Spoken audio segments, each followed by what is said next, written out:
Okay, teachers, welcome back to another segment of Classroom Management by Design for the primary teacher. We are so grateful you are here. If you are just finding us, I am Lauren Zwieg, and I am the founder of Lesson Plan Toolbox, where we help primary teachers master classroom management easily, consistently, and most importantly, effectively. That is what we are. That is who we serve. If you found us and you are not a primary teacher, stick with us. I am sure you are going to take away some nuggets that you can very easily adapt to your grade level.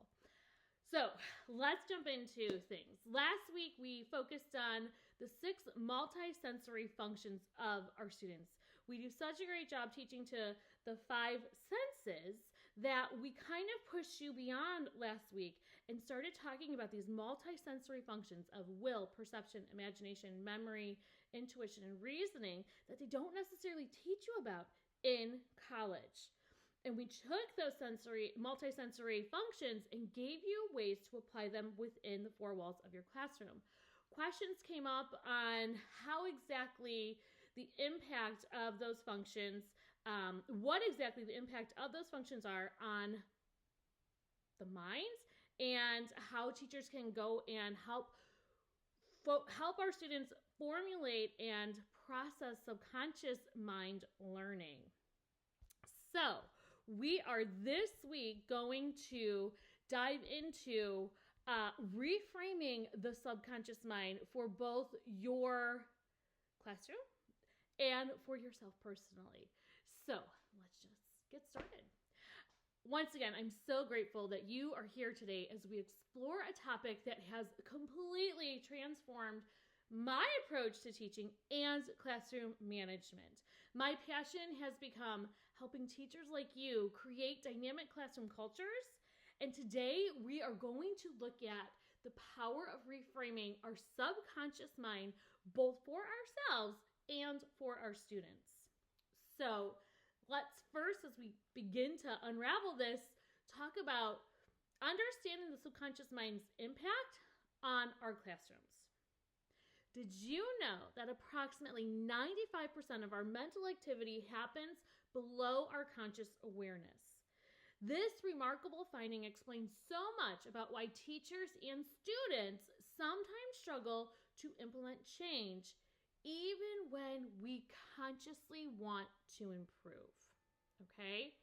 Even when we want to improve, it's that subconscious that could be holding us back. Our subconscious mind acts like an autopilot system. It's continuously processing information and affecting our behaviors without us even realizing it.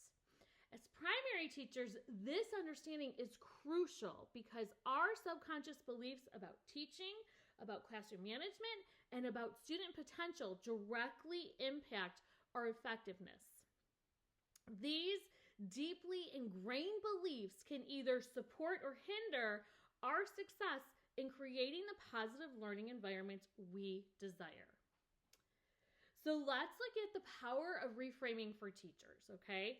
Let's talk about how we can use reframing techniques to transform our teaching practice. Reframing isn't just about thinking positive.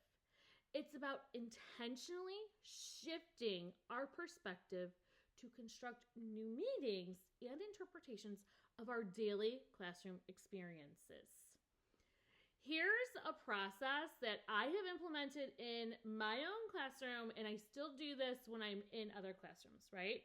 So first of all, you want to identify limiting situations. Start by recognizing specific situations that challenge you, whether it's managing student behavior or dealing with administrative pressures. The next thing you want to do is challenge current perspectives. Ask yourself, what is another way to look at this situation? When that challenging student acts out, could it be an opportunity to demonstrate empathy and teach a valuable social skill? Not easy, but is it possible? Then you want to explore alternatives. Consider different interpretations that align with what you desire the outcomes to be. Instead of viewing a noisy classroom as chaos, could it be seen as engaged learning? The fourth step in this whole process is adopt new perspectives.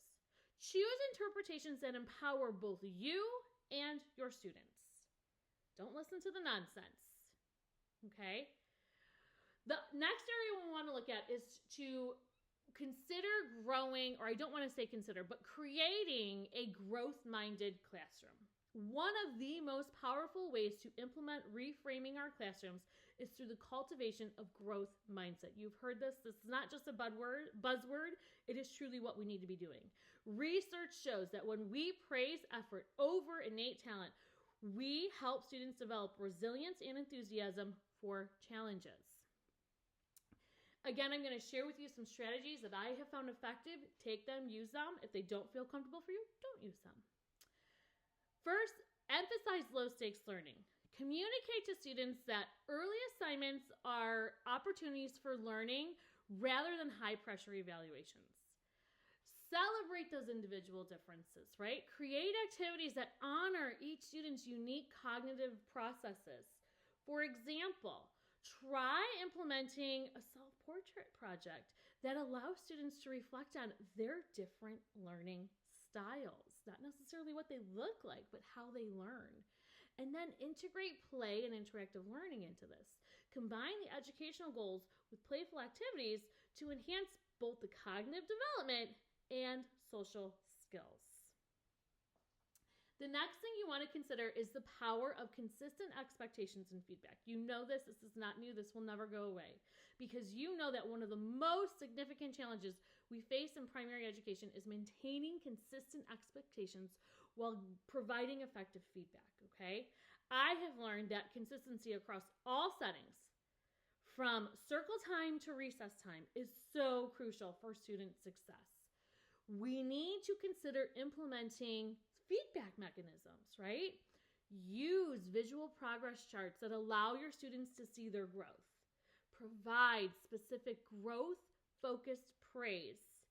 And then create opportunities for students to reflect on their journey, on their learning journey in particular. As far as challenges goes, we need to address those. We have to be honest. Reframing our subconscious mind is not easy. We might experience anxiety or restlessness as our conscious desires for change conflict with the subconscious patterns. This is completely normal. The key is to recognize these feelings as part of the growth process.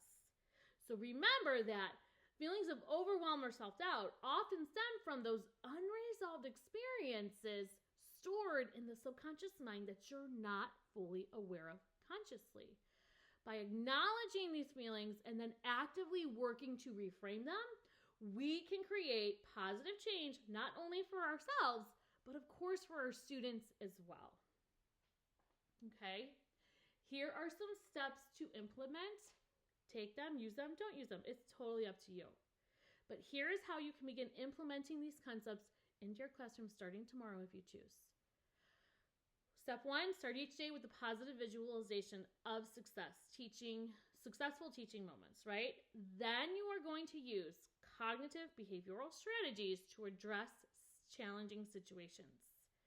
Incorporate collaborative learning activities that promote engagement, provide opportunities for student choice and voice in learning, celebrate progress and effort consistently. As primary teachers, we have the incredible opportunity to shape young minds and create lasting positive change. By understanding and reframing our subconscious patterns, we can build more effective, engaging, and supportive learning environments for our students. This journey is about progress, not perfection, and I think we forget that all the time. Each small step towards reframing our thoughts and beliefs is going to contribute to creating a dynamic classroom culture that we envision for our students. It's our dream classroom, okay? And I am so excited to share this journey with you. I am grateful for your commitment to growth in learning. Keep coming back. And as you keep coming back, we can transform our classrooms into spaces where both teachers and students will thrive. I just want to thank you again so much for being here. I'd love to hear about your experiences with reframing in your classroom. What strategies have you found most effective? What challenges are you facing? Let's continue this important conversation in the comments, email, reply to this, send me a message. Let us know how your reframing is working. I'm telling you, we keep talking about a shift in education. This is where the shift needs to happen. Our students still need to learn math. They still need to learn reading. They still need to learn their sounds. However, we can start making the shift in how we teach this and how our students interact with each other. And that is where that change in education, that shift in education is going to come from.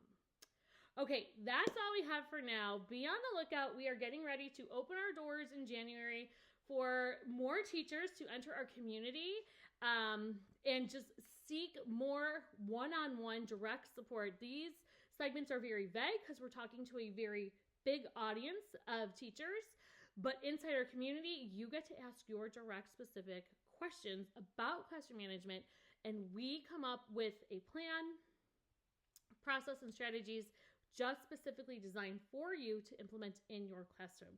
It's a magical process. It can all be done during the school day if you so choose, or you could hit play in the car and just give our recordings a listen so you know what strategies you are going to implement. It's a great process. It's a simple process, and teachers have been loving the process. So without further ado, I'm going to say, have a great rest of your week. Be on the lookout for when we open those doors in January. We're so excited to have more teachers in our community. We are ready for you. We are here for you. We cannot wait to support you on your teacher journey. Until then, until next week, remember, I am Lauren Zbegan, the founder of LessonPlanToolbox.com. Teach, relax, repeat.